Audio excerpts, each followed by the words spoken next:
Hola, ¿qué tal? ¿Cómo están? Buenos días, bienvenidos, bienvenidas. Comienza Asturias al Día. Hoy es martes 6 de mayo, estaremos juntos buena parte de la mañana.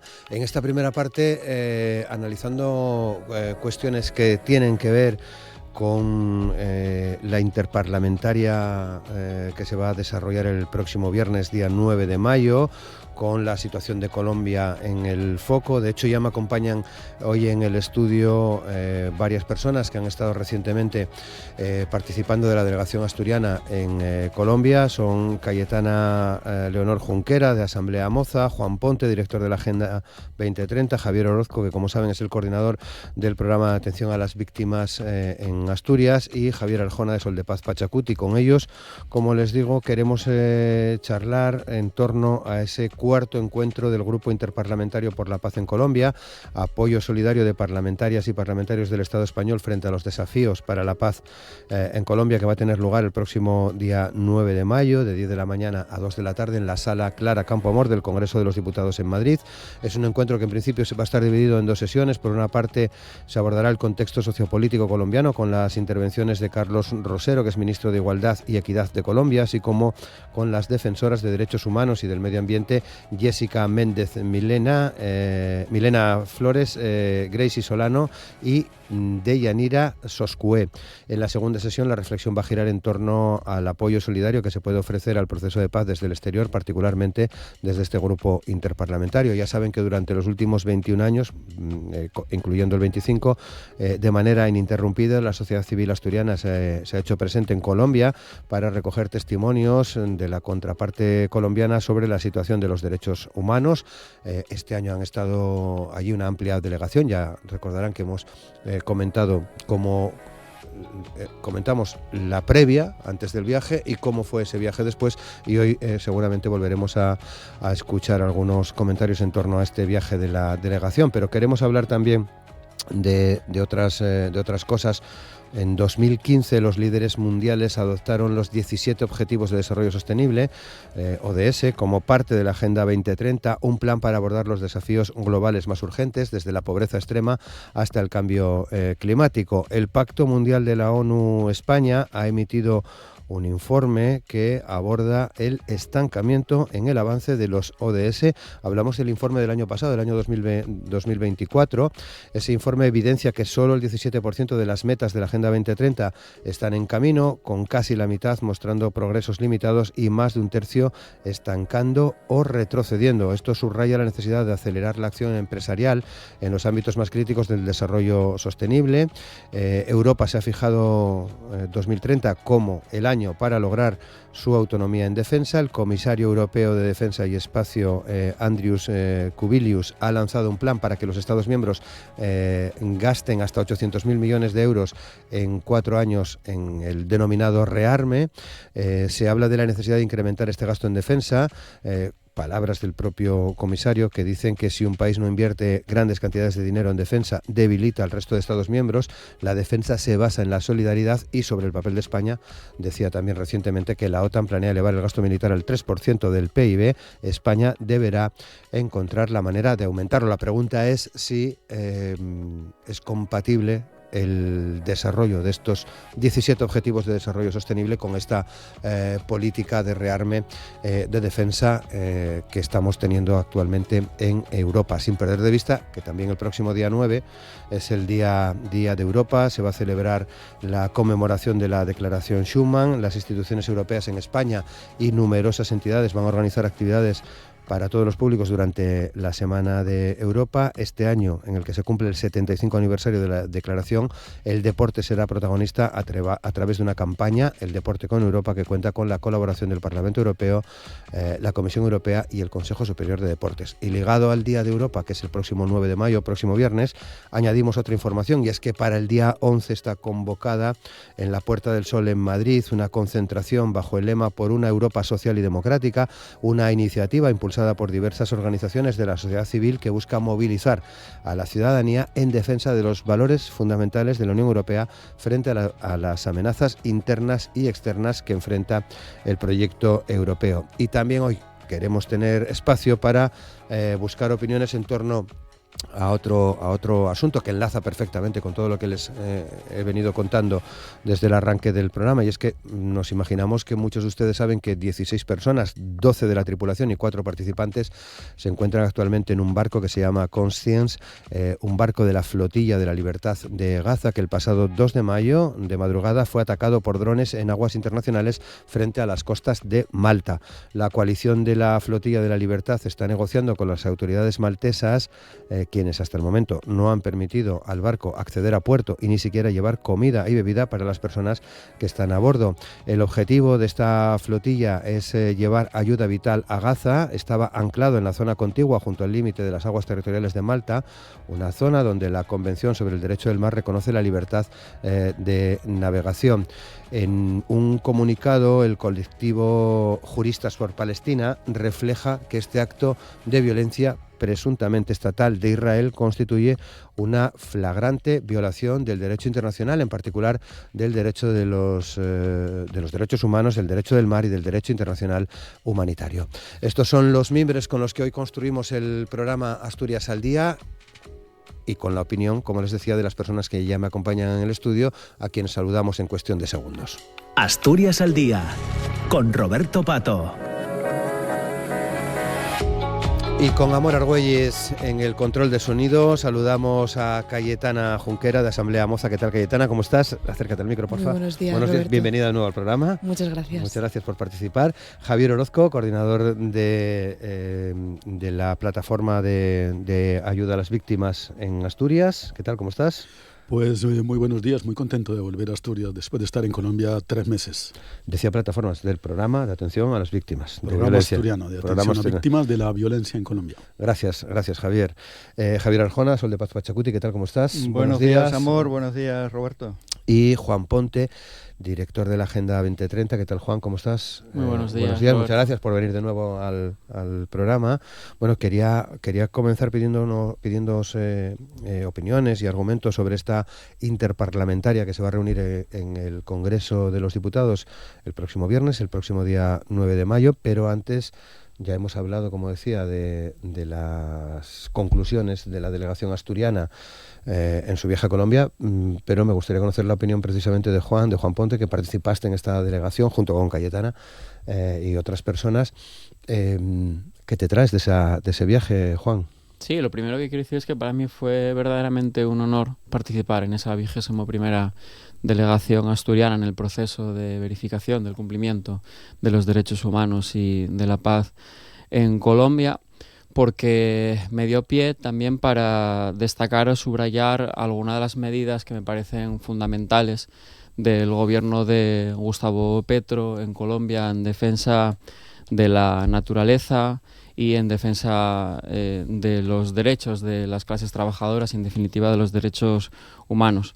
Para empezar, porque el gobierno de Petro hace una severa crítica a todos los procesos de lapidación de recursos materiales y energéticos, es decir, combate fehacientemente los procesos extractivistas y ecocidas, los límites de las materias primas, esos límites naturales o la regeneración de los ciclos biofísicos no los puede marcar nunca el modo de producción capitalista, la generación de plusvalor. El gobierno de Gustavo Petro es perfectamente consciente de esto y hace, como decía, una crítica severa a este mecanismo compulsivo de producir por producir, buscando en contraposición una fórmula de vida buena para toda la población, ¿no?, en Colombia. Eso, para empezar, me parece fundamental subrayarlo y haber tenido la oportunidad de decirlo en la sede de la UNIC, precisamente, ¿no?, la Organización de los Pueblos Indígenas. En segundo lugar, porque se realizan procesos importantes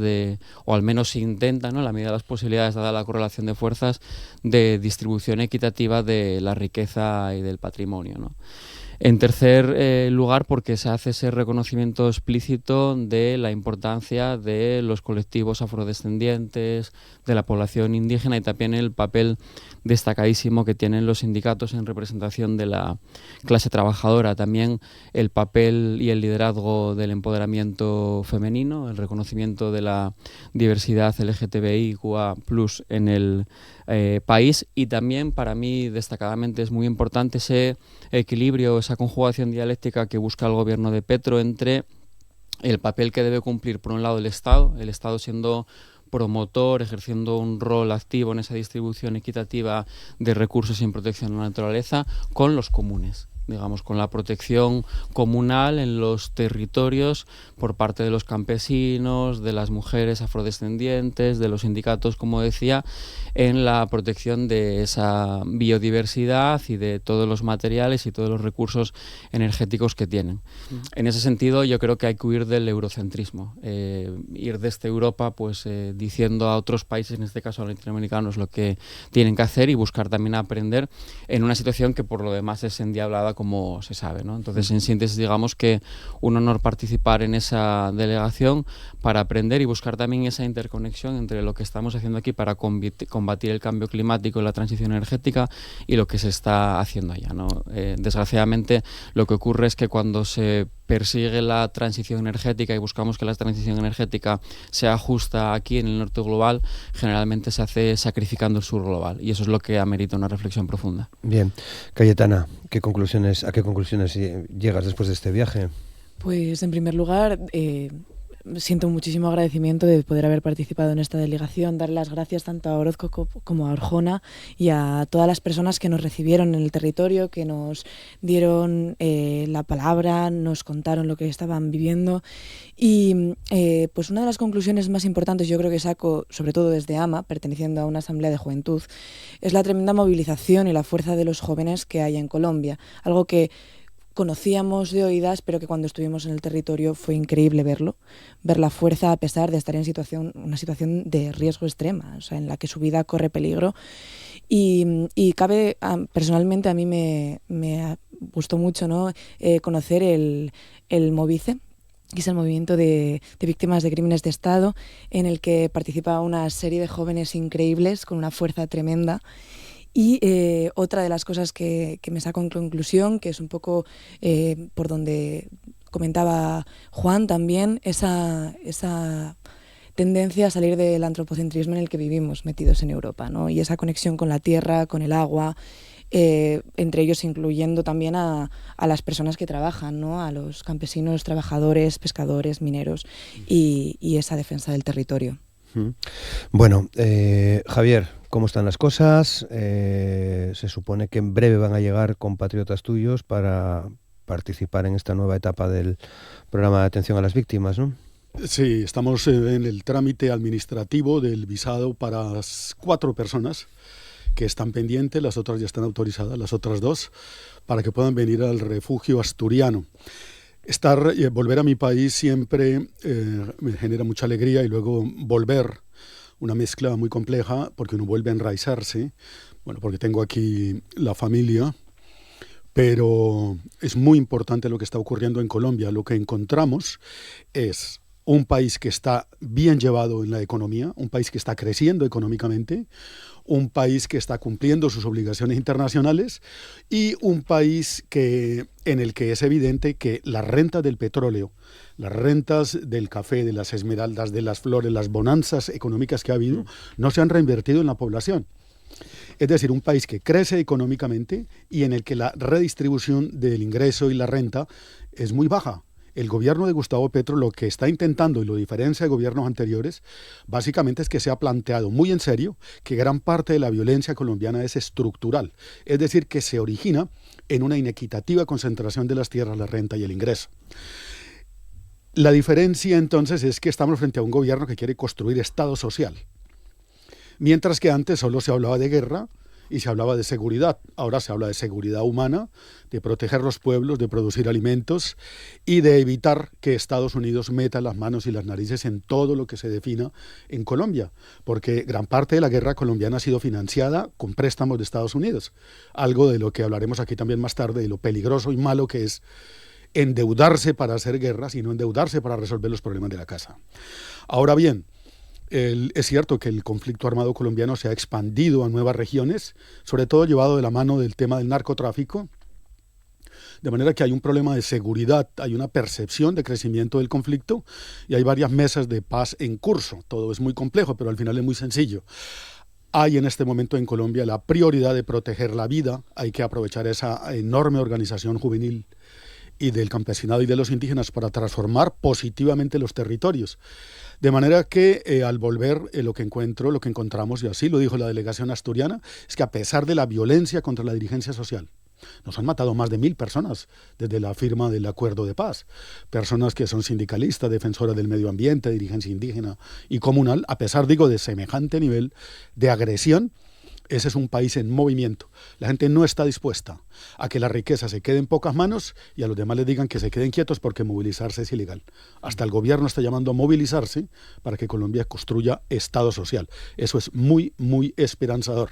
Incluso va a haber una consulta popular, ya que el Congreso no quiso aprobar reformas, para que la gente se pronuncie de si quiere o no, por ejemplo, que el día laboral sean 8 horas, que el día empiece a las 6 de la mañana y termine a las 6 de la tarde, lo demás son horas nocturnas, o que te paguen el doble o el triple el domingo, o que tengas un contrato fijo de trabajo, o que las mujeres que estén enfermas por tener la menstruación o gente que está en tratamiento médico puedan ir al médico. Es decir, se le va a consultar a la población si está dispuesta y está de acuerdo con que su situación material mejore, porque increíblemente las élites que concentran la riqueza y el ingreso no quieren ceder ni un solo privilegio. Consideran antidemocrático que los derechos de propiedad, como los llaman, aunque sean derechos y bienes comunes, se toquen. Bien. Con todo esto, el viernes vais a estar en Madrid en esta comisión interparlamentaria, Arjona. Eso es. ¿Y qué es una comisión interparlamentaria? Bueno, pues diputadas, diputados, senadoras, senadores, eurodiputados de todas las comunidades autónomas que se quieran adscribir, porque esto es un proceso iniciado hace 4 años, estamos en esta situación, ¿no? Para reforzar la paz y los derechos humanos en Colombia. Ese es el objetivo central, ¿no? Sus señorías, diputadas y diputados, senadores y senadoras, pues se juntan a instancias de un espacio de coordinación y solidaridad, digamos de la sociedad civil, que dicen, ¿no? Es decir, organizaciones, que por cierto ayer tuvimos una de las reuniones preparatorias, ¿no? de este encuentro, para ver si hay condiciones para seguir apoyando de verdad la paz y los derechos humanos en Colombia, en los términos que están comentando aquí Calle, Juan y el tocayo Orozco.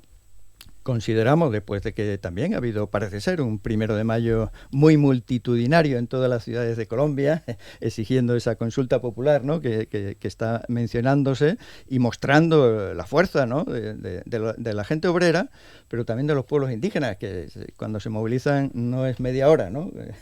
como es la costumbre en Europa, sino que son muchos días, ¿no? las movilizaciones. Y eso fue uno de los testimonios que también nos dieron, ¿verdad, Juan? Y cuando estuvimos en la sede de la UNIC, nosotros estamos en defensa, decían las autoridades indígenas, en defensa del programa del gobierno, no del gobierno, y esto es permanente, esto no es para hacerlo rápidamente. Así que esas propuestas que provienen de allá se van a concretar en un escenario que es el Congreso, pero durante 4 horas, que no es poco, en el Congreso de los Diputados, ¿no? Dadas las intervenciones rápidas que hay ahí, con diputadas, diputados, senadores, senadoras que acudan, pero también con la presencia pues de 4 personas defensoras. Una de ellas que leíste antes, pues no va a estar porque no han llegado, tenían que estar aquí ya y no han llegado las personas al programa asturiano, las 6 personas. Tenemos ahí un retraso administrativo, la tramitología española está de nuevo perjudicando, ¿no? Esta acción de 25 años del programa asturiano, que no se olvide la sociedad asturiana, que aquí se ha construido durante 25 años esta tarea que permanece y que pervive. Así que se ha sustituido la asturiana colombiana que iba a estar de La Guajira por un compañero joven del programa burgalés, que también conviene decirlo, el programa burgalés comenzó el año pasado, pero ha tenido la inspiración, el apoyo y desde luego la presencia concreta de Javier Orozco para llevarlo a cabo. Bueno, pues uno de esos jóvenes va a estar, ¿no? Sustituyendo. Y la otra persona significativa para dar el contexto es nada menos que el ministro de Igualdad y Equidad. Mencionaba antes Juan a los pueblos afro. Bueno, vamos a ver ahí la imagen de un afro, un negro ministro, ¿no? En funciones en esa tarea de gobierno como uno de los representantes. Parece que llegaría, pero a última hora, otra ministra muy importante allá también, que se llama Carolina Barco, pero ella no va a tener intervención. Es decir, Va a haber personas de los territorios colombianos, estas 4 que mencionamos, que están acogidas al programa vasco, al programa catalán, al programa burgalés, van a estar ahí presentes y va a estar un ministro dando el contexto durante unos minutos a nuestros diputados y diputadas. Y al final hay una propuesta de declaración que seguramente saldrá en términos de apoyar la paz y los derechos humanos en Colombia. Adicionalmente, parece ser que la embajada colombiana en Madrid, en España, va a hacer un reconocimiento, ¿no?, a la labor de esta interparlamentaria en la defensa de la paz en Colombia. Bien, bueno, pues ya nos contaréis, ¿no?, cómo se desarrolla, porque también quería que me contaseis por qué hay que cuidar la tierra madre tanto en Colombia como en Asturias. Arjona. Bueno, acaba de ser recién, ¿no?, el Día de la Madre Tierra según Naciones Unidas, el 22 de abril. Hicimos una actividad muy hermosa ahí en Mieres el día 24, pero en relación con esta celebración. Eso nos sirve para recordar el compromiso que tienen Naciones Unidas, orientaciones, etcétera, y desde luego la tarea que tienen algunos gobiernos que asumen, ¿no?, la Agenda 2030 desde los inicios que tú comentabas al principio, y tenemos hoy nada menos que al director general de Asturias de esta tarea. ¿Eso empata o no empata? Es lo mismo que están defendiendo los pueblos indígenas de Colombia, 115 pueblos indígenas, un territorio inmenso que están cuidando a pesar de que los persigan. Parece ser que sí, ¿no?, que tiene algo que ver. Si adicionalmente tenemos en el caso de Colombia un gobierno que ha cambiado el mensaje de defender esa madre tierra, esa naturaleza, bueno, hay que ver si se está cumpliendo, ¿no?, la promesa, el compromiso del gobierno actual de Colombia, y si los pueblos indígenas de allá, particularmente el mundo campesino, sus guardias indígenas, cimarronas y campesinas, que para eso los destinan, ¿no?, para cuidar los territorios, están haciendo esa labor que perjudican, por otra parte, las empresas extractivistas, ¿no? Son las que están deteriorando en el mundo mundial, pero en Colombia en particular, todo lo que tenga que ver con la naturaleza. Frente a ellos defienden los territorios, frente a ellos hay propuestas, ¿no?, muy ambiciosas de cambiar el carbón, que es muy intenso, como es sabido, la explotación de carbón allá, y llega a nuestro puerto del Musel, ¿no?, desde hace muchos años, sustituyendo al asturiano, o el petróleo, que ya parece que ya no es tan abundante en el caso de Colombia, pero otros recursos energéticos, o la palma africana, que hemos visto que tiene extensiones millonarias de hectáreas, ¿no?, dedicadas a esa palma, que no es precisamente para comer, una parte muy pequeñita va derivada a la alimentación, pero el resto para combustibles, etcétera. Bueno, frente a eso hay propuestas de las organizaciones populares indígenas, negras, campesinas, pero también hay compromisos desde Europa que deberíamos cumplir. El mensaje del gobierno actual parece que es muy sencillo, ¿no?, potencia mundial de la vida. Otra cosa es hacer cumplir todo eso, ¿no?, y en esa tarea seguramente que tenemos alianzas que construir más todavía desde Asturias con Colombia. Cayetana, cuidar la madre tierra. Bueno, cuidar la madre tierra, la relación entre Colombia y Asturias. Asturias, que es ese paraíso natural de España, además. En Colombia me viene a la cabeza, para comentar justo en relación con este tema, una de las conversaciones que teníamos con la Organización Femenina Popular en relación con el feminismo y la tierra, ¿no? Cómo a través de ese combatir el patriarcado también se interrelaciona la dominación, ¿no?, de la misma naturaleza, en un sistema que al final es patriarcal, capitalista y colonial, y en el que, bueno, pues precisamente en esta idea de sur global, norte global, en la que nos encontramos, vemos completamente interrelacionada, ¿no? Orozco. En el caso de los pueblos indígenas y de quienes tenemos una parte de nuestro ser indígena, es evidente que la casa común hay que cuidarla. Hay una parte de esta casa común que está en guerra, en la que hay mucha violencia, mucha basura, mucho consumo, mucho despilfarro, y hay una parte de la casa común que aún está viva. Y esa parte de la casa común que está viva tiene unos guardianes. Y esos guardianes han sido históricamente los pueblos indígenas. No es un asunto de ONGs, no es un asunto de gobierno. Los pueblos indígenas han sostenido y cuidado la naturaleza y convivido con ella miles de años. algo habrá que reconocer desde Occidente, desde nuestra cultura, que los pueblos indígenas están haciendo bien en relación con esto. Y efectivamente, más que darle un mandato al mundo de cómo cuidar la tierra, que a veces es válido que nos sintonicemos en ello, es mirar el ejemplo de quienes lo están haciendo bien. Los pueblos indígenas colombianos, las comunidades afro, vienen cuidando enormes territorios de biodiversidad que no son importantes para Colombia, son para el planeta entero. La estabilidad climática que da, por ejemplo, la gran cuenca del Orinoco Amazonas o el bosque húmedo tropical es vital para el mundo entero, no es un asunto colombiano.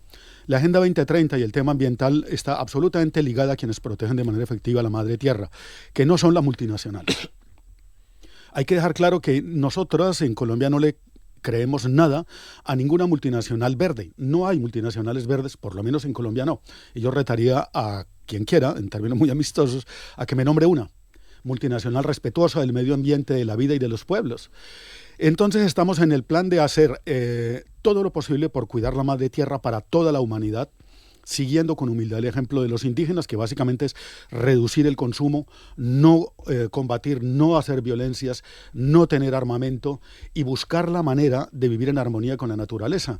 Cuando los indígenas nos dicen la tierra es un ser vivo, es una madre común, eso facilita el que entendamos que la tierra no es un recurso natural que explotar, copar y controlar. Nosotros somos parte de la tierra y si no entendemos eso estamos en una confrontación permanente. Ese giro, digamos que humilde, de que en Colombia haya una transición energética justa. Es decir, que los pueblos indígenas que nunca han tenido coche, que nunca han tenido, o sea, que no tienen una huella ecológica grande, que están al borde del exterminio, necesitan con urgencia que se les ayude a proteger. Hay que guardar la vida de los que nos están cuidando el planeta. Y eso es muy importante. Ver la madre tierra como un ser vivo y ver que los seres vivos entre la humanidad y gente que hace el bien, esa gente tiene que ser apoyada. Y desde Asturias se puede hacer mucho por ayudar a que las organizaciones y pueblos indígenas cuiden esa enorme biodiversidad que es un patrimonio común de la humanidad y no de Estados Unidos, ni de las farmacéuticas, ni de las petroleras. Juan Ponte.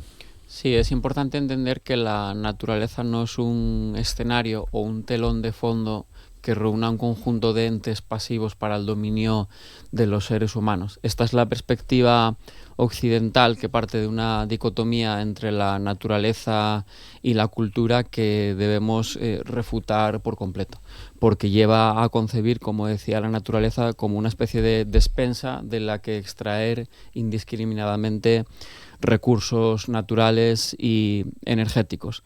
Frente a esa concepción, lo que hay que entender es que hay distintas naturalezas relacionadas entre sí. Hablamos más bien en plural de recursos hídricos, de sistemas agroalimentarios, de ecosistemas terrestres que conviene proteger. Por tanto, es inaceptable partir con una cuchilla de derechos y suponer que de un lado estarían los derechos laborales, de otro los sociales y de otro los civiles. Al contrario, lo que se defiende desde las coordenadas de la Agenda 2030 es que los derechos laborales, sociales y civiles solo se entienden en relación con los derechos medioambientales y viceversa. Por eso, como muy bien decía la compañera y los compañeros, los pueblos indígenas, afrodescendientes, las campesinas, etcétera, tienen en cuenta esa relación que debe existir entre las naturalezas y la actividad de los seres humanos. Y por eso, a mi juicio, por añadir otro contenido más, es tan importante subrayar la importancia del decrecimiento. Hay cosas que tienen que decrecer en la vida, Roberto, otras que tienen que reducirse y otras que tienen que crecer, ¿no? Por ejemplo, hay que decrecer en la carrera armamentística, claramente, ¿no? Hay que reducir, pues, por ejemplo, la industria automovilística, ¿no? El cochismo. Y después hay otra serie de servicios y recursos, como los servicios públicos o los bienes comunes, que tienen que crecer. Por eso es tan importante ligar esos tres pilares de la sostenibilidad. De un lado, la sostenibilidad social. Nadie es más que nadie, por tanto nadie puede quedar atrás. Eso implica lanzar políticas públicas para reducir las desigualdades sociales. En segundo lugar, la sostenibilidad medioambiental, es decir, la protección de la biodiversidad, de esos ecosistemas a los que antes aludía, los recursos energéticos y materiales. Y por último, la sostenibilidad económica, es decir, la necesidad de poner en el centro el trabajo decente, para llevar una vida buena en común. Bien, Agenda 2030. Nos referíamos, Juan, al informe del año pasado, del año 24, donde abiertamente se explica que los objetivos de desarrollo sostenible no van al ritmo que se desea, ¿no?, para llegar a esa fecha, ese 2030. A esto añadimos ese otro objetivo que se plantea en la Unión Europea de subir al 3% del PIB del gasto en defensa también para 2030. La pregunta, que luego hago extensiva también al resto, es si es compatible apoyar los objetivos de desarrollo sostenible con esta otra política de incremento del gasto en seguridad y en defensa al 3% del PIB para nuestro caso, para España. No es la primera vez que hablamos de ello, pero es un asunto que está de permanente actualidad. De hecho, las palabras del comisario son de su reciente del otro día, ¿no?, del 2 de mayo, creo recordar, de hace unos días. ¿Es compatible? La política de rearme con valor de 800 millones de 800.000 millones de euros que anunció ya en su momento von der Leyen es incompatible con las políticas de sostenibilidad, las tres que acabo de citar. En primer lugar, Roberto, yo creo que habría que distinguir, porque aquí hay mucha tela que cortar, entre la Unión Europea y Europa, que no es lo mismo, ¿no? Es decir, una cosa es Europa y otra cosa es la Unión Europea. Yo creo que esta distinción es fundamental tenerla en cuenta. Y por otro lugar, también es fundamental distinguir entre seguridad, rearme y defensa, ¿no? Son cuestiones distintas. Lo que yo considero es que para alcanzar la seguridad en la Unión Europea, que es a lo que nos referimos, lo que se necesita es soberanía, no aumentar o intensificar la carrera armamentística. Es decir, para que la Unión Europea, como conjunto de instituciones, y Europa, ¿no?, más allá, pueda tener seguridad, lo que necesita es soberanía. Y por soberanía me refiero a soberanía energética, soberanía climática, tecnológica, de derechos humanos y servicios públicos. Esto es fundamental. Entonces, la compra de armamento que se anuncia la Unión Europea, a mi juicio, produce dos paradojas absolutas.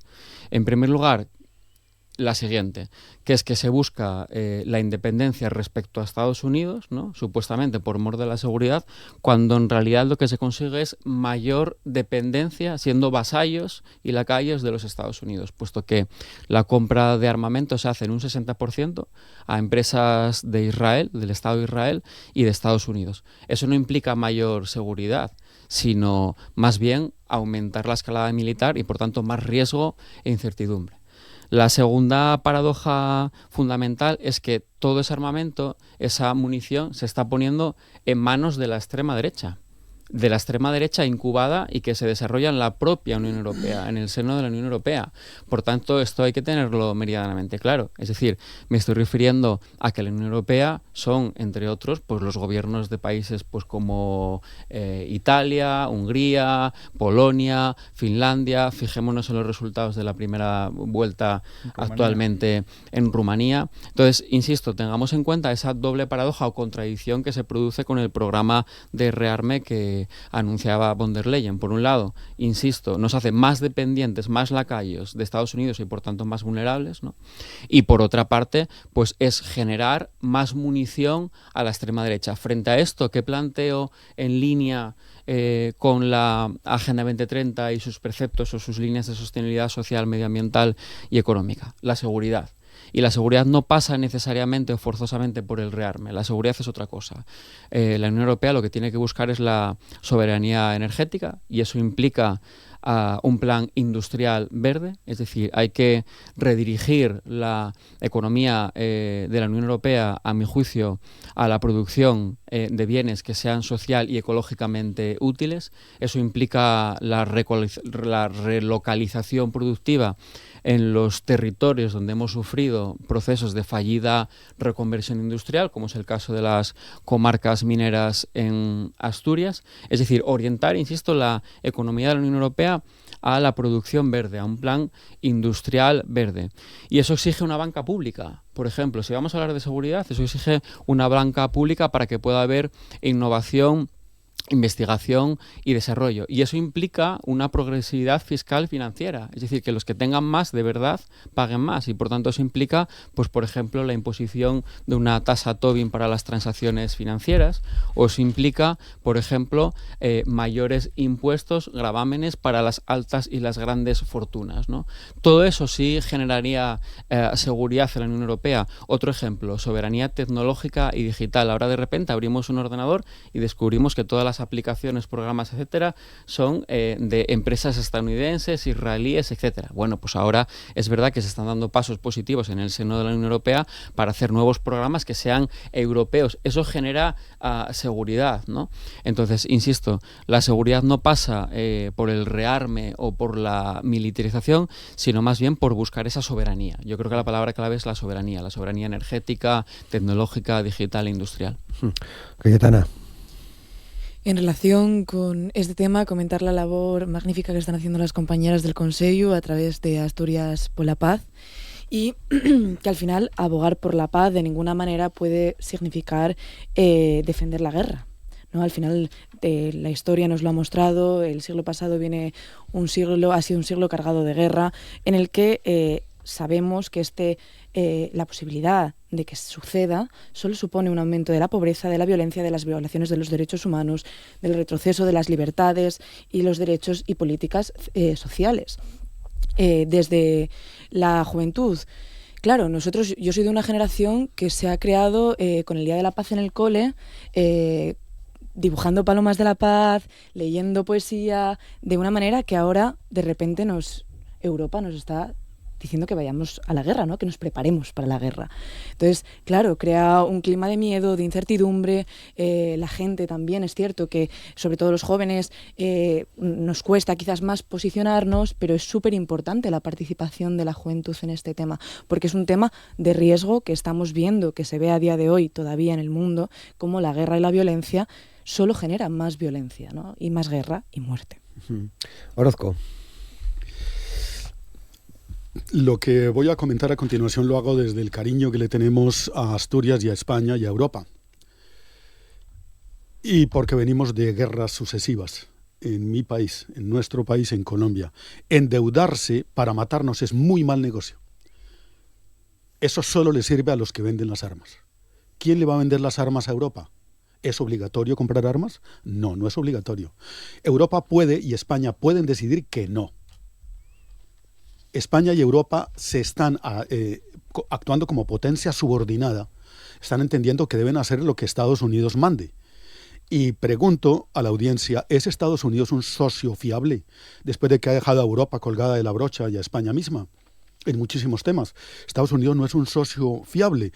El gobierno de Donald Trump está imponiéndole al mundo un estilo de gobierno absolutamente autoritario, agresivo, que viola la soberanía de los países y que nos quiere obligar a que le compremos armamento.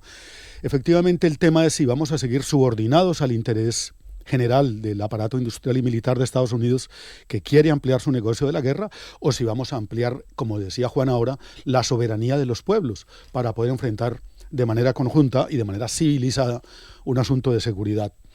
Estamos absolutamente seguros que cuando uno tiene la casa en riesgo de que se le caiga, cuando uno tiene la casa en problemas y la familia pasando hambre, lo más urgente no es pelearse con el vecino, ni decir que si estoy armado el vecino no se va a meter. Es evidente que nos han vendido miedo, nos han metido miedo en el cuerpo para vendernos seguridad. Estando en Colombia, en una zona de guerra, escuchaba por la radio que aquí habían orientado que cada quien tuviera un kit de supervivencia.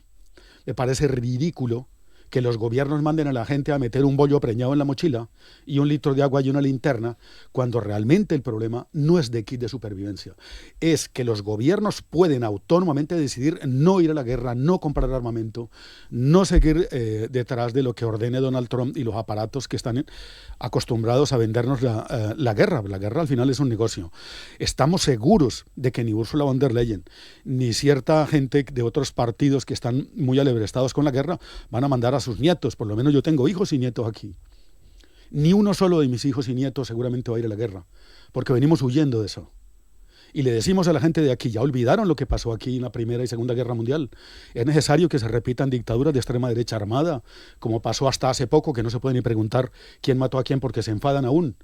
No, el camino no es el rearme, el camino no es seguir las instrucciones de estos absolutamente locos que están llevando al mundo al desquicio. El camino es que los pueblos aseguren su alimentación, su energía, sus medios de transporte, sus mecanismos democráticos, que aseguremos la paz y el futuro.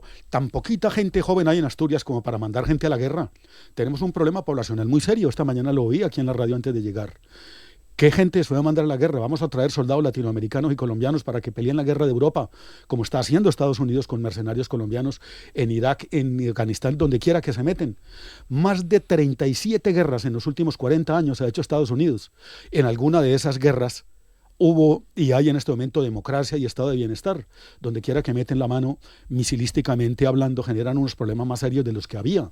Europa no puede, como un cordero, dejarse llevar al matadero y suicidarse para que el aparato industrial y militar de Estados Unidos diga que así va a haber paz. Así no hay paz. El que se arma termina usando las armas. El que se arma termina haciendo violencia.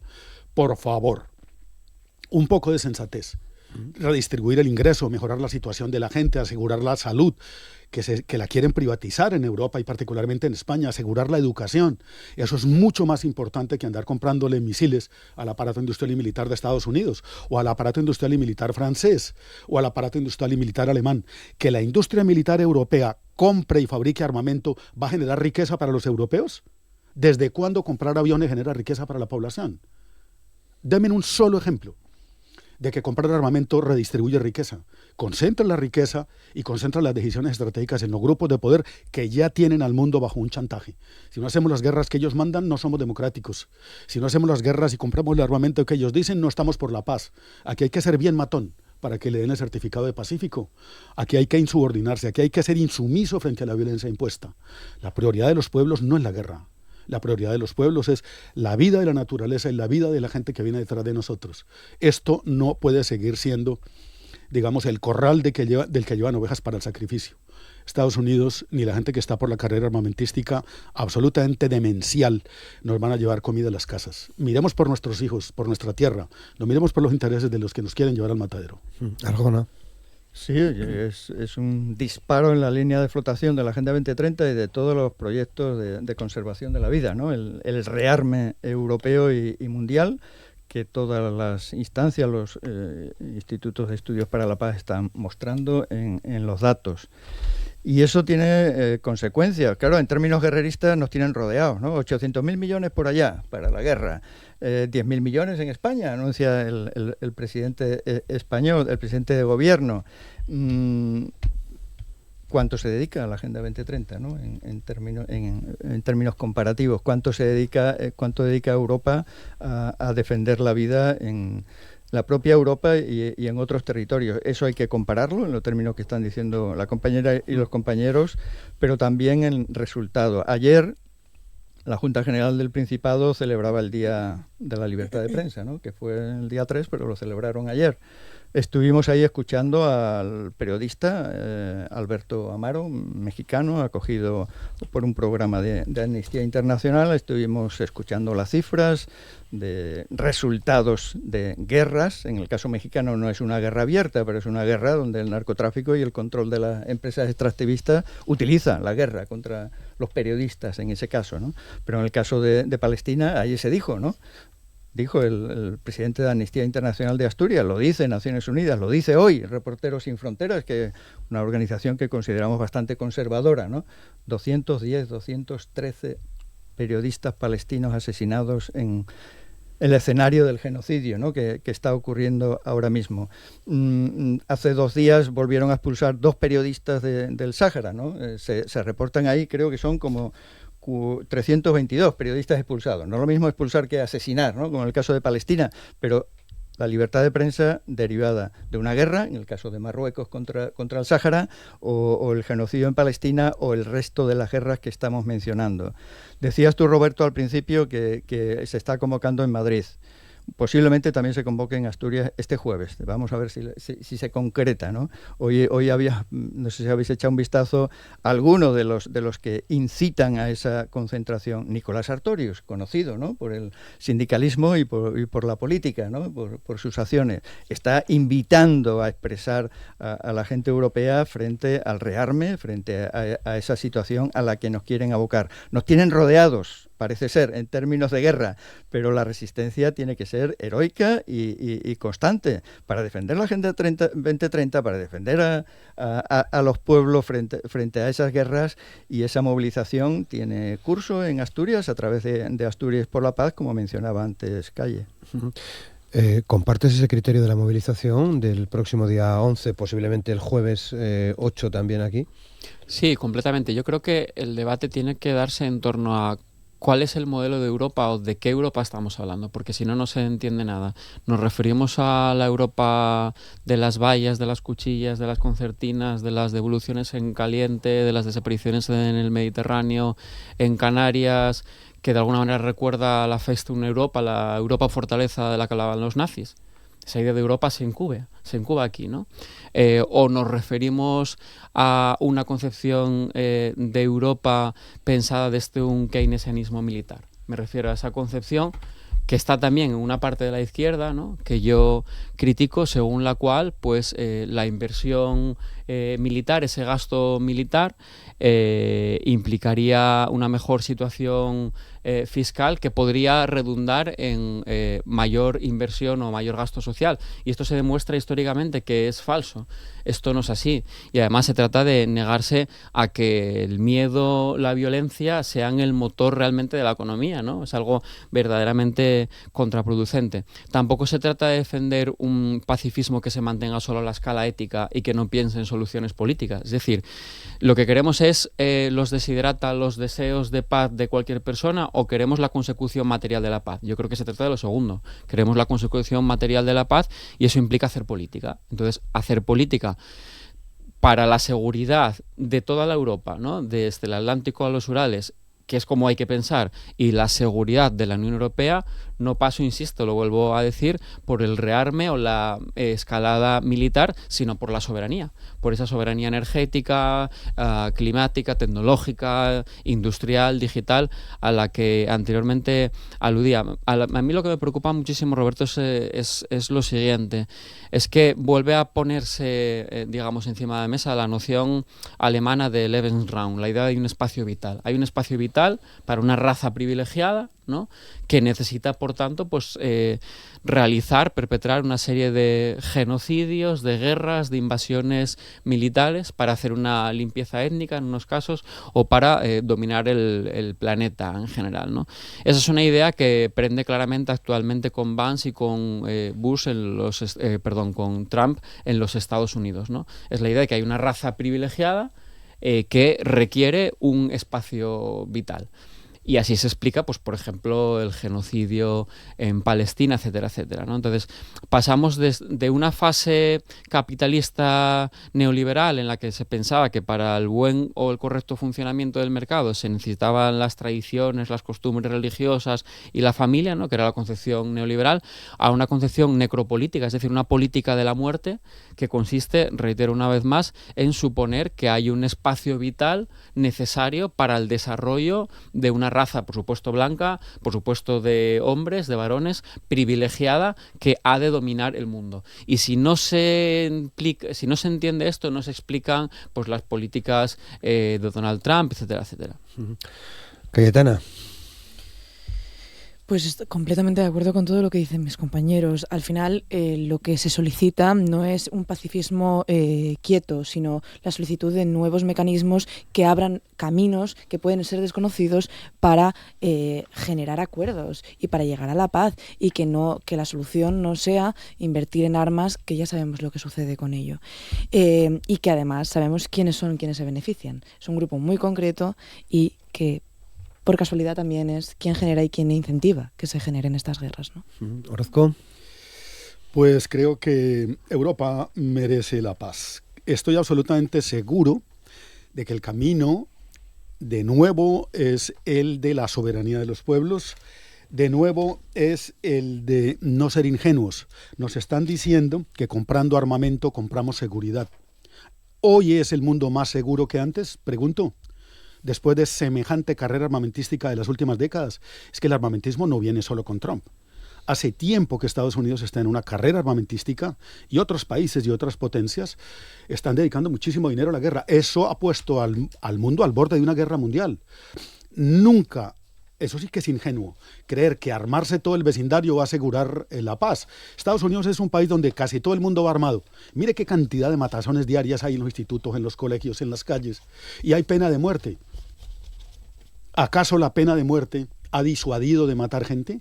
¿Acaso el que todo el mundo ande armado como está en Estados Unidos le ha generado seguridad a la gente?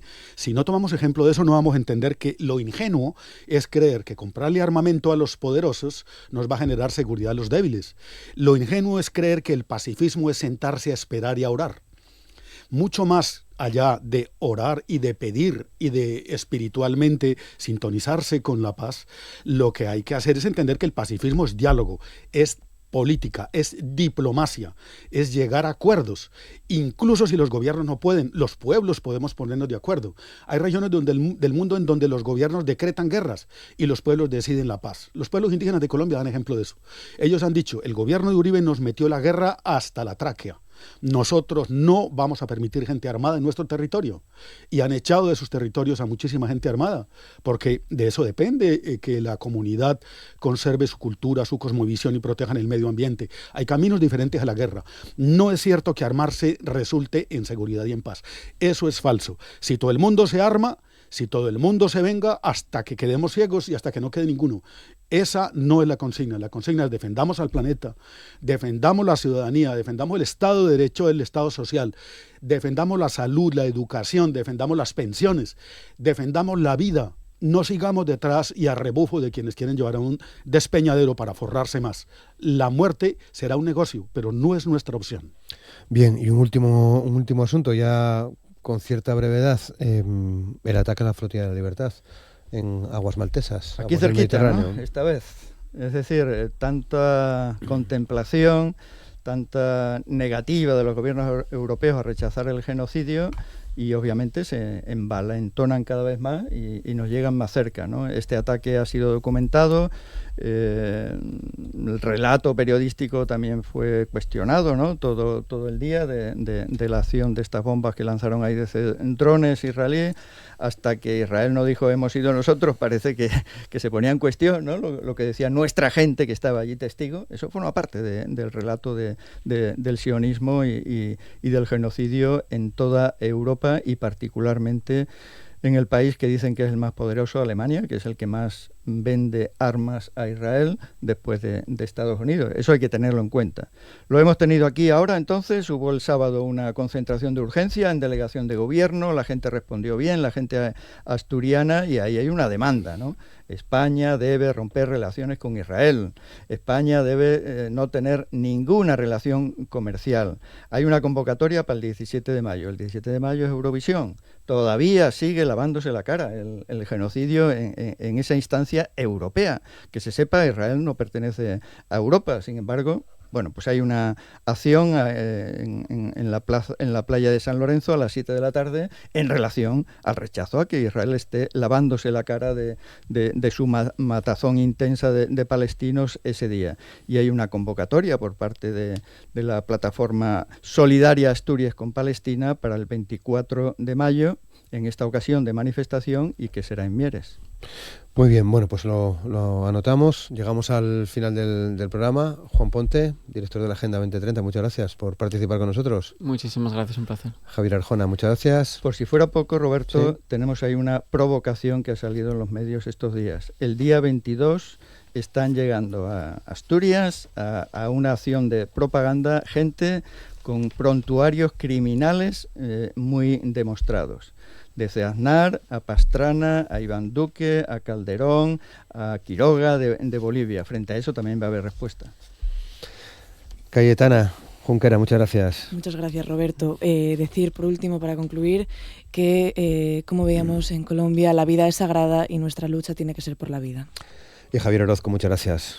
Muchísimas gracias a vosotros, muchas gracias por ir a Colombia. Estaré en la reunión en el Congreso, en el Interparlamentario, agradeciéndolo a todo el pueblo español y al pueblo asturiano. Gracias por ayudarnos a tener la paz en Colombia. Cúrrensela aquí también, no se dejen meter en guerras. Pues muchas gracias a los cuatro.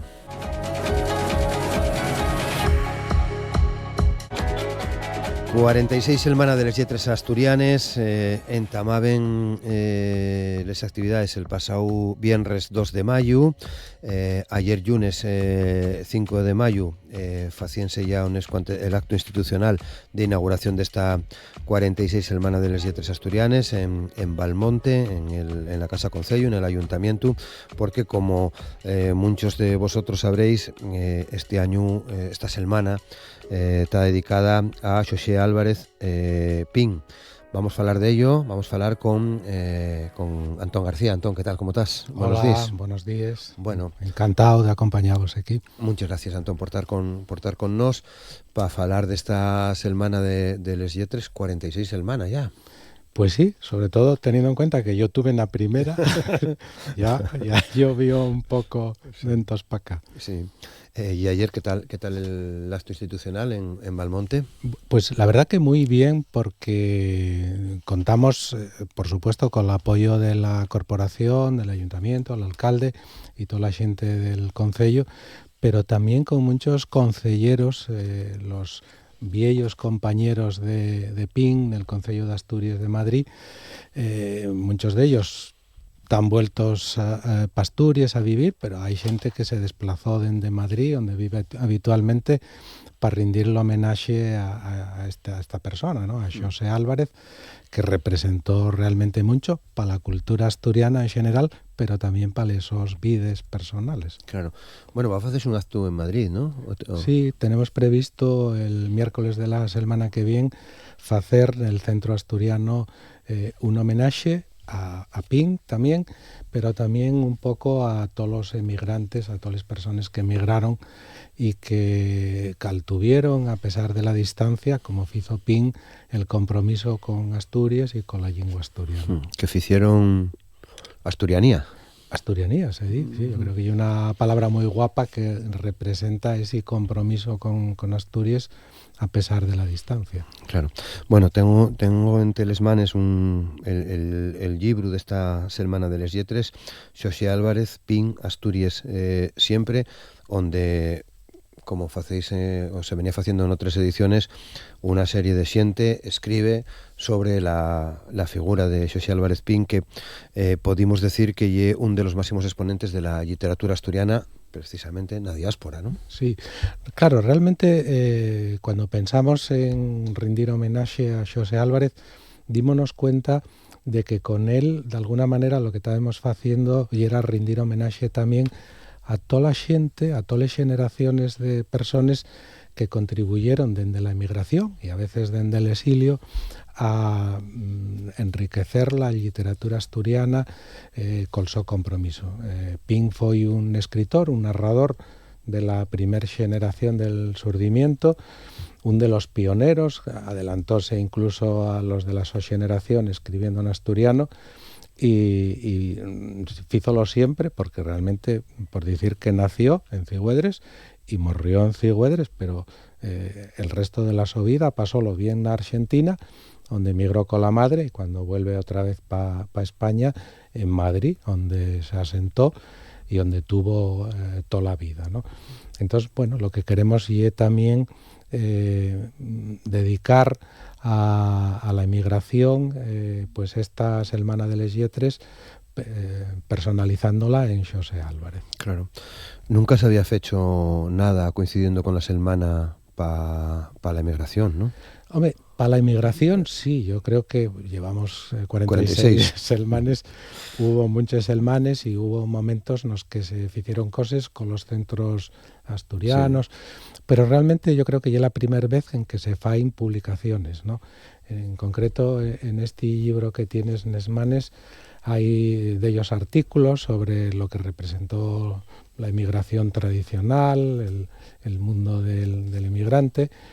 Y después en Madrid vamos a presentar otro libro que se titula Per toda tierra, que lleva un verso de Pachín de Melás, que foi unha persona que escribió mucho para la inmigración, y realmente lo que facemos nese libro é recopilar escritos bien de migrantes que fixeron literatura afuera, o bien escritos de xente que dende Asturias escribió para la inmigración. Claro, porque de alguna manera en ese facer asturianía estaba la lingua.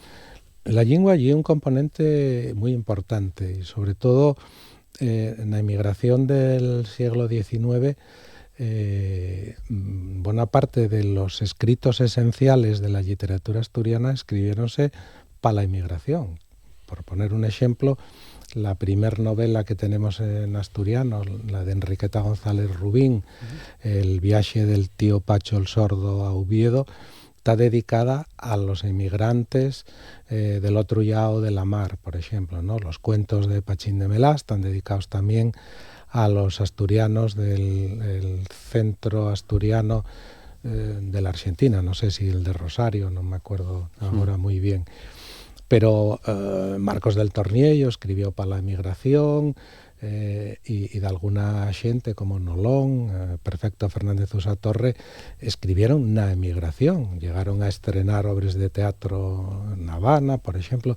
Bueno, realmente hay toda una literatura desde mediados del siglo XIX hasta prácticamente finales del siglo XX, muy vinculada a la emigración.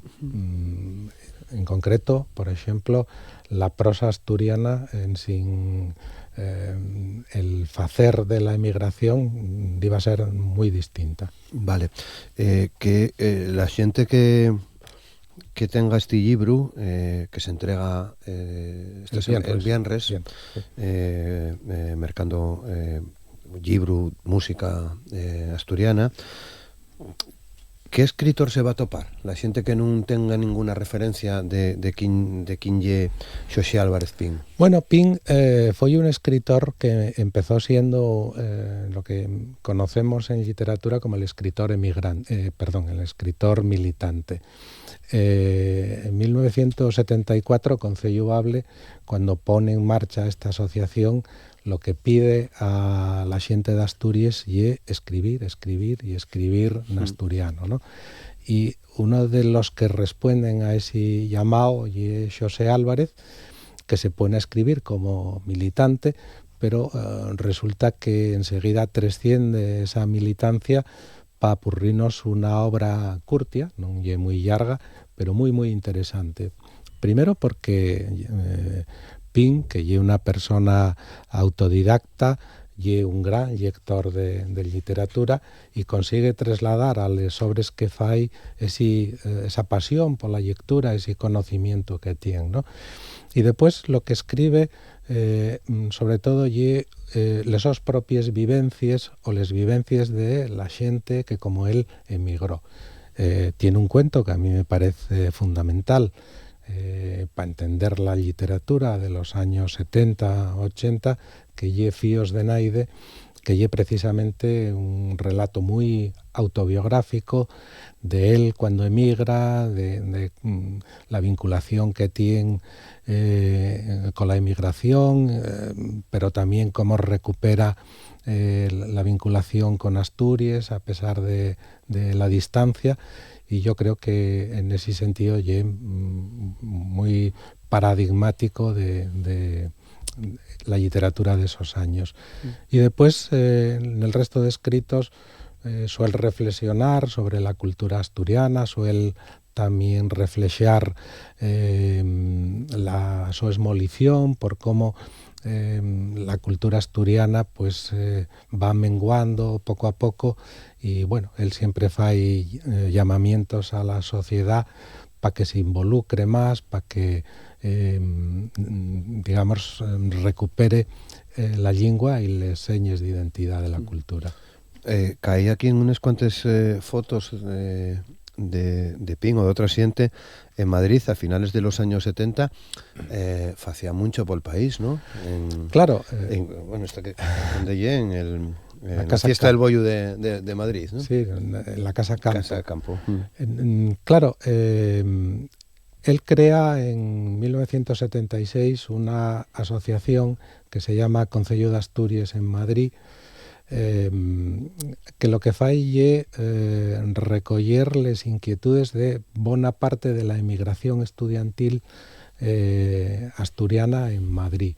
Y allí va a haber xente que, bueno, hoy conocemos, ¿no?, de los medios de comunicación, Xoán Cándano, Roberto González Quevedo, Xosé María Rodríguez, Alfredo Huergo, es decir, hay una serie de personas que se vinculen, que militen en el Concello de Asturias en Madrid, que nos años que duró foi unha referencia cultural de Asturias en Madrid. Organizó cursos de asturiano, premios literarios, publicó 2 revistas, conciertos, sobre todo la parte musical foi moi importante. Y ayer y todos estábamos de acuerdo en la inauguración de la Semana de les Lletres de que sin el trabajo de Xosé Álvarez nada de eso se hubiera logrado, porque él lo que era un organizador nato con un entusiasmo y una voluntad a prueba de cualquier tipo de desánimo. Bueno, tuvo en la academia ya del Entamu, ¿no? Sí, fue de los primeros correspondientes. Sí. Con lo cual ya venía trabajando mucho por la lengua asturiana, y morrió joven. Sí, la verdad, además acababa de prexubilarse, él tenía un trabajo en un banco, acababa de prexubilarse y lo que hizo 2 cosas en realidad. Lo primero de todo, recoller toda la narrativa que tenía esperdigada, pero algunos libros ya inatopables, también per revistes, en un volumen que se tituló Cuentos, y después ponerse en contacto con los viejos miembros del Concello de Asturias con la idea de relanzar el Concello de Asturias, ¿no? Un poco no igual como una asociación, pero bueno, sí como un lobby de presión, un poco para que pues digamos el gobierno de Asturias y las autoridades tomar en cuenta de que había que trabajar por la normalización. Por desgracia, cuando estaba dando los primeros pasos, y cuando sufre el infarto, del que no se recupera y muere, ¿no?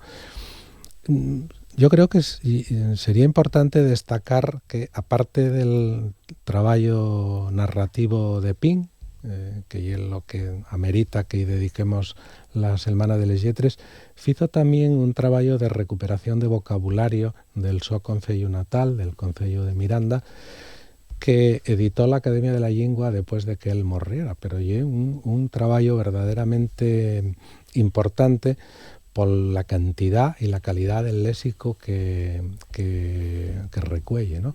Porque él realmente a lo que se dedicó toda la vida fue a falar con la gente cuando iba a los veranos al pueblo, o los emigrantes que conocía, que había muchos en Madrid, de la parte occidental de Asturias, y divas todas las palabras que sentía que llamaban la atención, iba apuntándoles, recogiéndoles, y la verdad que hay un trabajo léxico muy, muy interesante.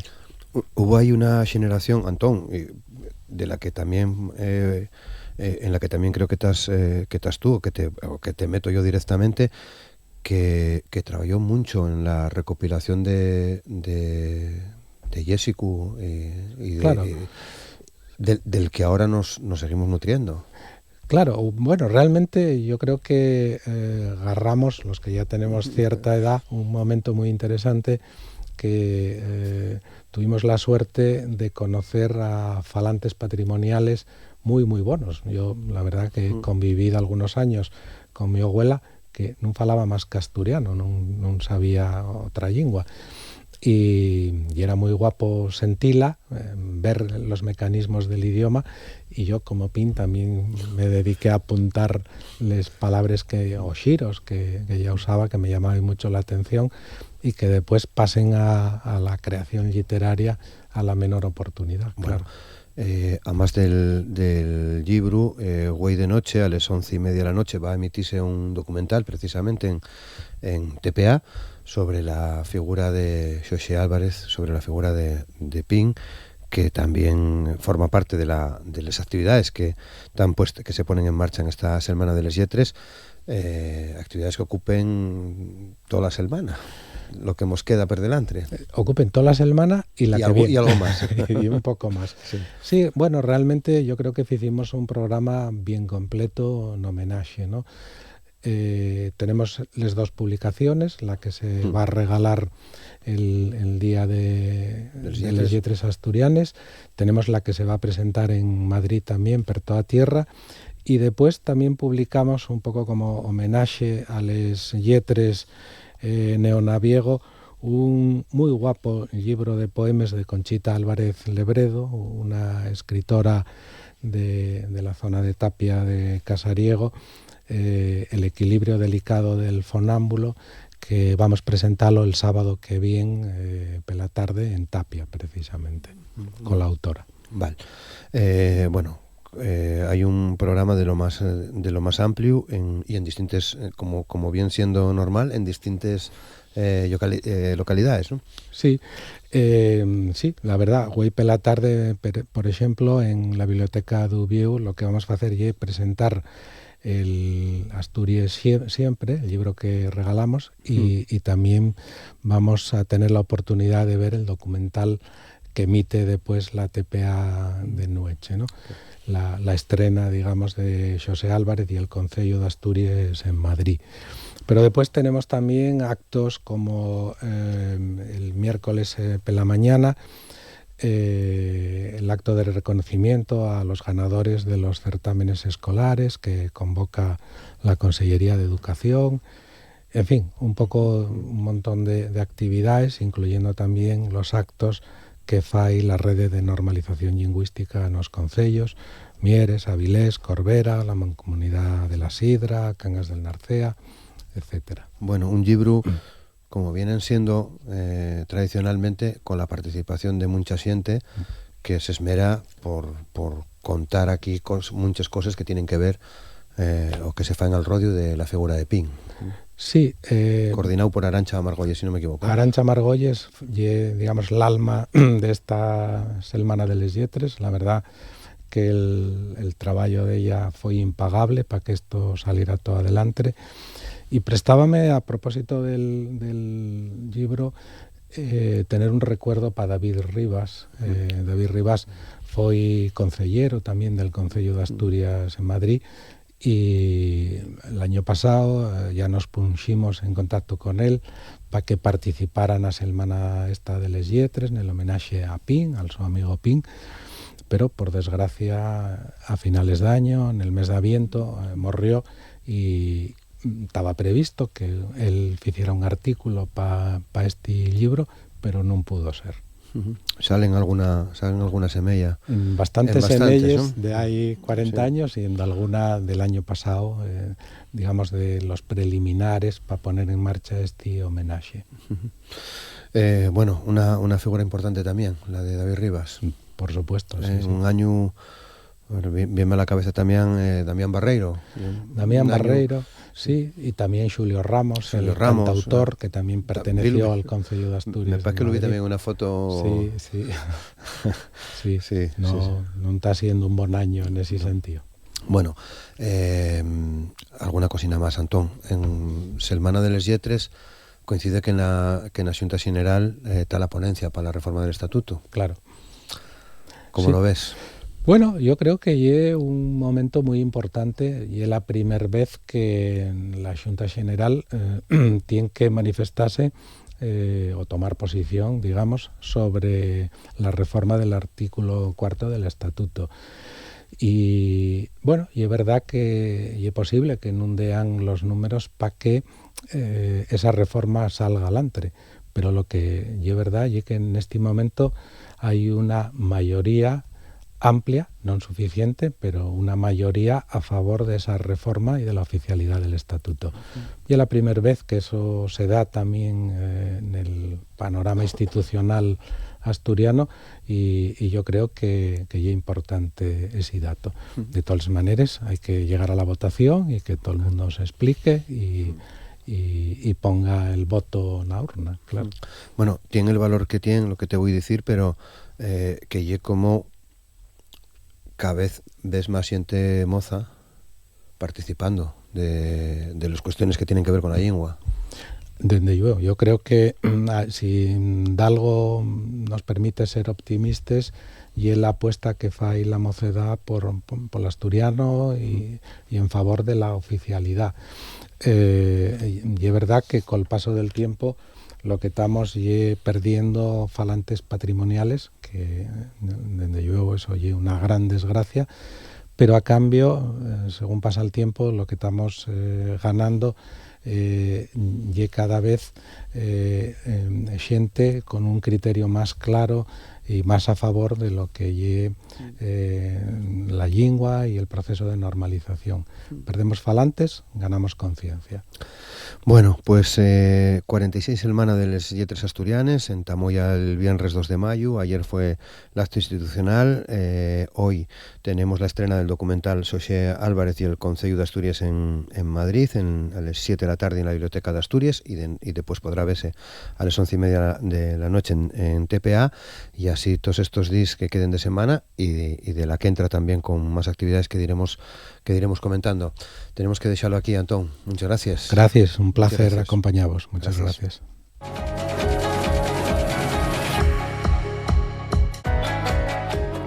Y hoy vamos a cerrar el programa, vamos a cerrar el recorrido de Asturias al día en este martes 6 de mayo, hablando siguiendo con los temas que tienen que ver con la literatura, con la creación, con la escritura, porque vamos a hablar de este libro que tengo entre las manos, que se titula Los santos son de madera y que viene firmado por Marcelino Cortina. ¿Qué tal, Marcelino? ¿Cómo estás? Hola, Roberto. Buenos días. Encantado de estar aquí.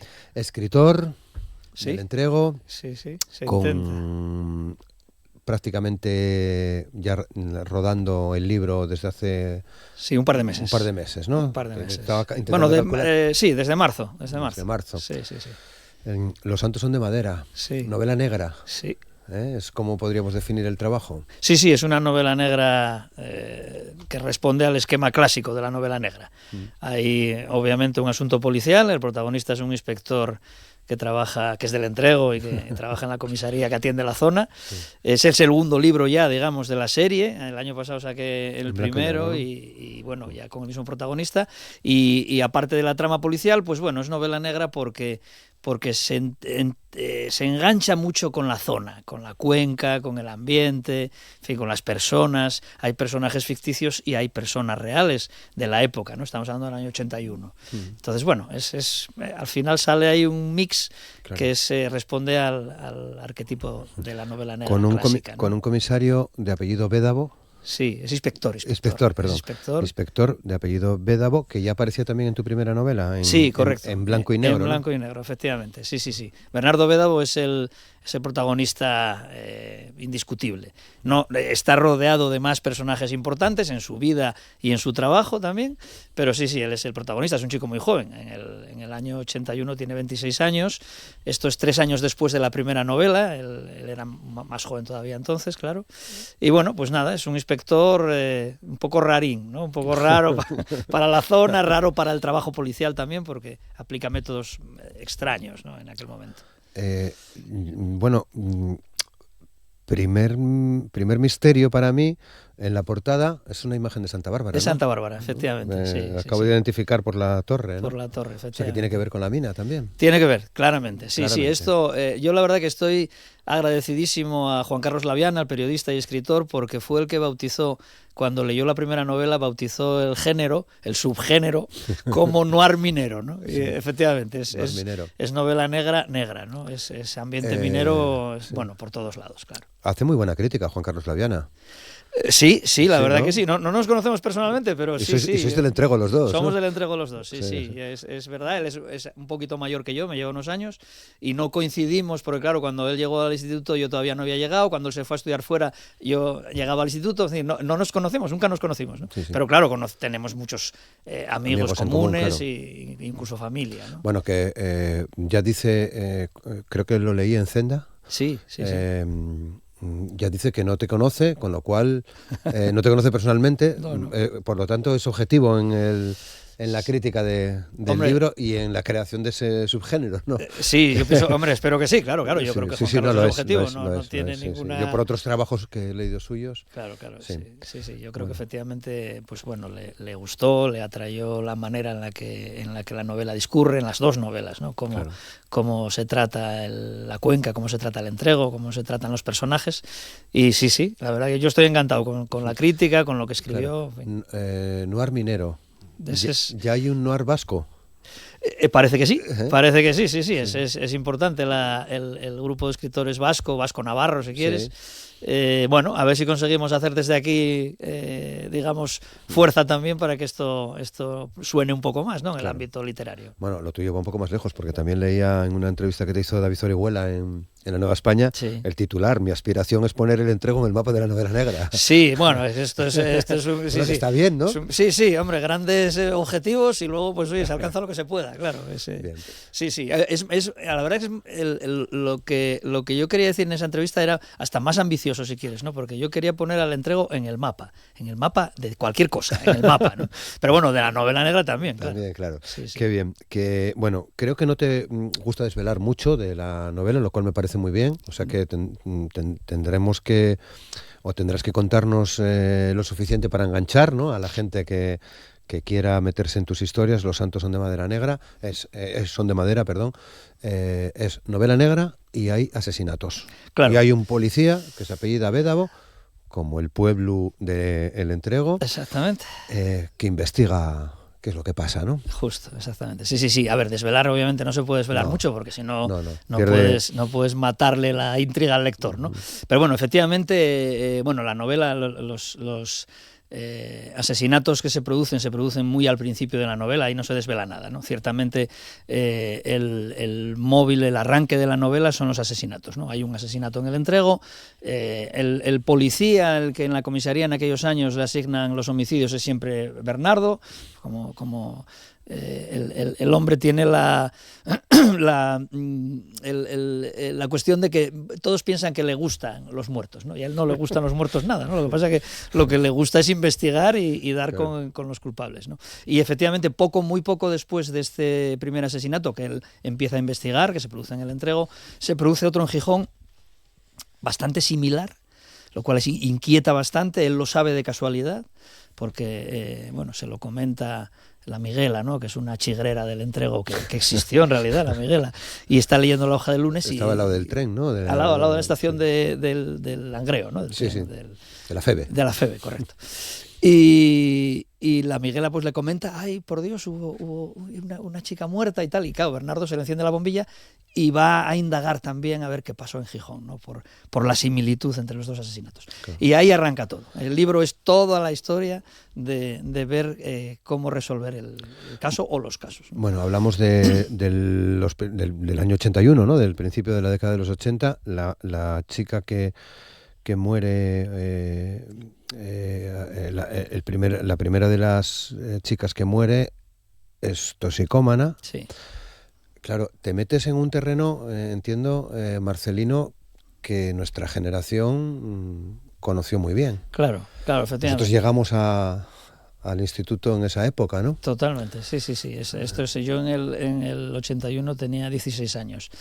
Y claro, conocimos los que andábamos por la cuenca. Y conocemos, ¿no? Conocemos, ¿no? Hay supervivientes. ¿Quién lo diría, no? Sí, efectivamente, hay supervivientes. Mira, eso está bien también, ¿no? Sí. Pero hubo mucha gente que se quedó en el camino, es verdad. Sí. Había una generación prácticamente. Una generación, sí. Circulaba mucho la heroína, el hachís por supuestísimo, circulaba muchísimo, ¿no? Pero la drogadura también.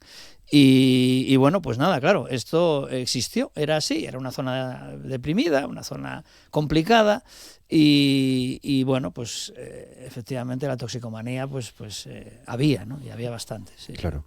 Bueno, pues así arranca Los Santos son de madera, que... ¿Cómo está resultando estos primeros pasos de la novela, estos primeros meses? Pues estoy contentísimo, muy contento, verdaderamente, porque en estos 2 meses Los Santos son de madera ya liquidó la tirada que en blanco y negro le costó casi un año.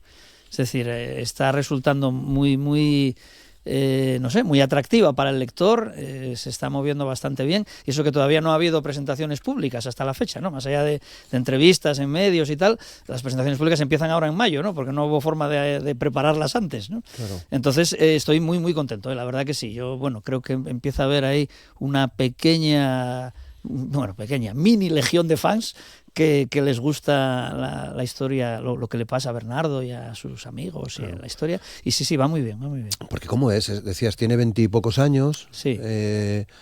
La policía en esa época, bueno, pues era franquista todavía, o mucha de la gente que trabajaba todavía tenía esos tics franquistas. Él parece que no.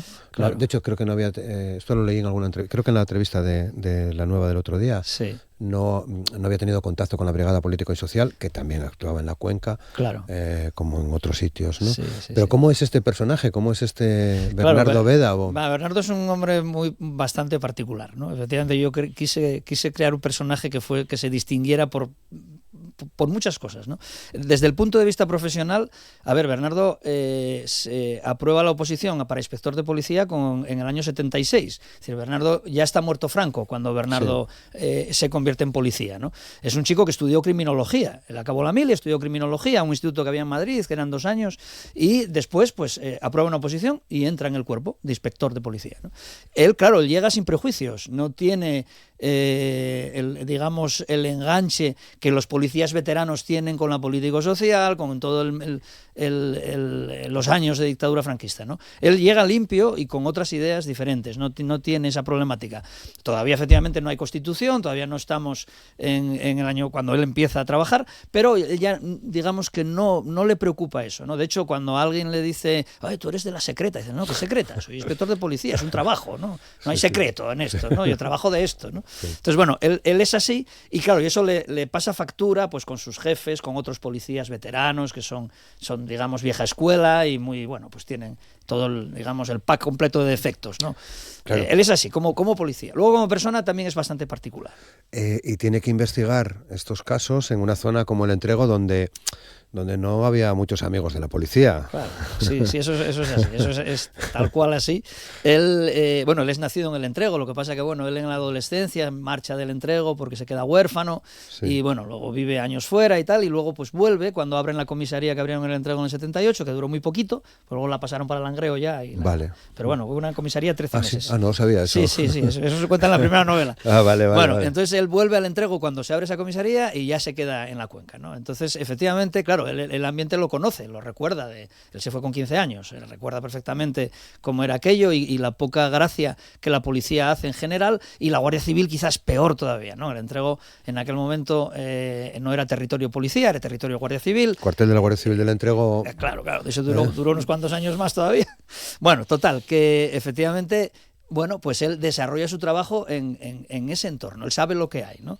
Es cierto que él, bueno, digamos que va de una manera transparente, pero bueno, claro, sucede lo que sucede, ¿no? Y la gente duda, y bueno, hay de todo, ¿no? Al respecto. ¿Iba al Madison? Sí que iba al Madison, sí, claro. A ver, Bernardo es un tipo peculiar. Lo que pasa es que tiene amigos que sí son más, digamos, de la Cuenca, más normales. No, Bernardo bebe poco, come poco. Es un hombre, no voy a decir... Y es raro. Un pelín, ya lo decía. Claro, es el rarín, ¿no? Él es un poco rarín y tiene un punto de introversión y tal. Entonces, bueno, pues él él va al Madison, va con su amigo Tino, ¿no? Tino es es un personaje peculiar también, porque Tino es un policía, lo que era un policía armada, luego también es joven, es como Bernardo, ¿no? Más o menos es su misma edad, y bueno, pues pero es un tío campechano que está, o sea, él efectivamente hace redadas en el Madison porque se lo manda el jefe, pero bueno, luego él va a tomar cacharros al Madison también, ¿no? Y Bernardo lo acompaña, aunque Bernardo pues bebe agua, y bueno, es un hombre un poco más raruco para la cosa, ¿no? Claro, eres un gran lector seguro, sí, y también eres un gran lector de novela negra. Sí, ¿no? A mí me gusta mucho la novela negra. ¿Encontramos ahí tu referencia en autores de tus referencias? Sí, sin duda. Yo soy muy aficionado a la novela negra y hay algunos autores que para mí son referencia clarísima, ¿no? Básicamente, bueno, me gusta muchísimo toda la serie que se montó Andrea Camilleri con Montalbano, soy un gran fan, pero muy, muy, muy fan. Pero también me gusta Donna León con el comisario Brunetti en Venecia, o Ian Rankin con Rebus en Edimburgo, ¿no? Además, las 3 ciudades, los 3 sitios los fui a visitar viendo un poco los escenarios, ¿no? Porque me gusta, la verdad es que me gusta mucho, ¿no? Entonces, bueno, pues claro, de ahí, pues bueno, no sé si son fuentes de las que bebo, ¿no? Porque uno intenta ser original, pero claro, obviamente habiendo leído tantos libros de estos autores y de otros autores, pues hombre, algo te quedará seguramente. Bueno, tú eres matemático en realidad, sí, soy ¿no? matemático, sí. Que ya es también raro. Otra cosa rara, Otra cosa rara, ¿no? Soy muy de ciencias y me da por escribir. Pero, lógicamente, entiendo que esas influencias te ayudan a construir este personaje, ¿no? Estos personajes. Seguramente que habrá muchos, creo que además lo decías en esta entrevista de David el otro día. Hay personajes reales, hay gente que los lectores del Entrego van a reconocer claramente, ¿no? Claramente. Muchos personajes, algunos personajes salen con su nombre. La Miguela, por ejemplo, es un personaje. Otros no salen con estuve por ahí, pensé que estaba abierto, pero está cerrado. No, está cerrado, sí. Bueno, la Miguela ya se retiró hace muchos años, luego lo cogieron otras personas, siguió aquello más tiempo, bueno, cambió de dueño yo creo que por lo menos 2 veces, que yo recuerde, pero ahora lleva un tiempo cerrado, lleva un tiempo cerrado. O sea, es una pena, porque bueno, es uno de las ideas históricas del Entrego, ¿no? Pero bueno. Fui allí porque hay una exposición en Avilés de un fotógrafo de Gijón que se llama Gonzalo Juanes, que hizo algunas fotografías por la cuenca, y una de las fotografías que creo que se puede ver en el catálogo seguro, en la exposición ahora mismo no lo recuerdo, es la vivienda de la estación del ferrocarril, de la estación de Feve, que está al lado de la Miguela. Por eso vi que estaba cerrado, ¿no? Y me gustó mucho ver porque no ha cambiado tanto. No, esta foto es de los años 60. Sí. Aquella zona del Entrego está más o menos, yo creo que está más o menos como estaba, ¿eh? Está la estación, hay unas casinas que son viviendas pegadas a la estación, pues esas casinas, son muy guapas, y luego está ya justo después, había un almacén y luego ya está la sidrería de la Miguela, ¿no? Sí, hay la pensión encima, ¿no? O sea que por ahí transcurre también... Claro. Transcurre por ahí la historia de los santos son de madera. La estación de Febe sale varias veces, Bernardo viene a Gijón en tren, porque a Bernardo no le gusta conducir también, es un hombre... tiene sus cosas, ¿no? Bien. Entonces, pues coge el tren o coge el autobús o coge lo que... Bueno, ahí en esta novela también se agencia una moto y bueno, ahí con la moto va haciendo algunas cosas también, pero no le resulta muy bien lo de la moto, ¿no? Vale. Claro, los santos son de madera, el título... título, ¿a dónde nos lleva? Bueno, el título, a ver, no es otra cosa que no desvelo, que no quiero desvelar especialmente. Perfecto. Los santos son de madera es una frase que se repite varias veces en la novela. Vale. Tiene un origen, pero bueno, nada, bueno, nada, los lectores la verán, ¿no? La verán cuando vaya saliendo. Claro que sí, bueno. Porque nos quedan ya pocos minutos. Decías que a partir de ahora llegan las presentaciones. No sé si nos puedes comentar ya algunas fechas. Bueno, la presentación, que la primera presentación importante que va a haber de la novela será el jueves 15 de mayo a las 7 de la tarde en el Entrego, en el Teatro del Entrego. Vamos a hacer la presentación. Ahí conoceré a Juan Carlos Laviana porque me va a acompañar él. Qué bien. Me va a acompañar él. Bueno, me va a acompañar al alcalde también, porque oye, ya que nos cede el local, pues el alcalde también. Es escritor, el alcalde, como sabes. Sí, bueno, pues allí va a contar lo suyo también. Y bueno, esa es la presentación, digamos, para mí la de más valor sentimental, ¿no? Porque es la del Entrego y bueno... Oye, 15 es viernes... 15 es jueves. Jueves 15 de mayo a las 7 en el Teatro del Entrego. Y luego, bueno, luego habrá el 29 de mayo también estaré en Oviedo, en este caso en la librería Matadero 1. Sí. Ahí si todo va bien, porque, bueno, está confirmado, pero claro, nunca sabes, con una persona de este calibre, ahí me acompañará Pedro de Silva. En la presentación, y Eduardo Lagar, el redactor jefe de la Nueva España, también. O sea, deberíamos estar los tres. Luego ya veremos, porque no, seguro. Tienen una agenda complicadísima todos, pero bueno, esta será en la librería Matadero 1. Y luego, bueno, está creo que está confirmado, aunque no salió el programa definitivo, que también estará en la Semana Negra. Bien. Bueno, esta ya lo confirmaremos más adelante, Sí, ¿no? Porque claro, ya será vienes otro día. Sí. Vienes otro día y sí, porque faltan todavía un Falta par de mucho, meses, ¿no? Sí, a primeros de julio. Pero bueno, siendo del Noir de la Cuenca, la Semana Negra, que también es de la Cuenca prácticamente, ¿no? Prácticamente, en muchas cosas. Sí, la verdad que ya me invitaron el año pasado y estoy muy agradecido, porque yo el año pasado era un absoluto desconocido, no me conocía a nadie. Ahora tampoco es que sea un gran conocido, pero bueno, ya llegas un poco más, ¿no? En aquel momento era absolutamente novel y bueno, fueron muy amables, me invitaron, presentamos el primer libro y bueno, fue muy bien, la verdad que guardo un gran recuerdo de la Semana Negra. Vale, bueno, pues hoy estamos encantados de haber charlado contigo, muchas gracias, Marcelino. Gracias a vosotros. Te invitaremos más veces para que vengas a charlar con nosotros. Marcelino Cortina, autor de Los Santos son de madera, su segunda novela, el próximo día 15 de mayo con Juan Carlos Laviana, presentación oficial en el Teatro del Entrego. Muchas gracias. Gracias. Que vaya bien, Marcelino. Muchas gracias. Gracias, Roberto. Gracias, de verdad. Y gracias también a todos ustedes. Disfruten de este día, disfruten de este martes. Mañana estaremos aquí de nuevo. Muchas gracias. Buen día.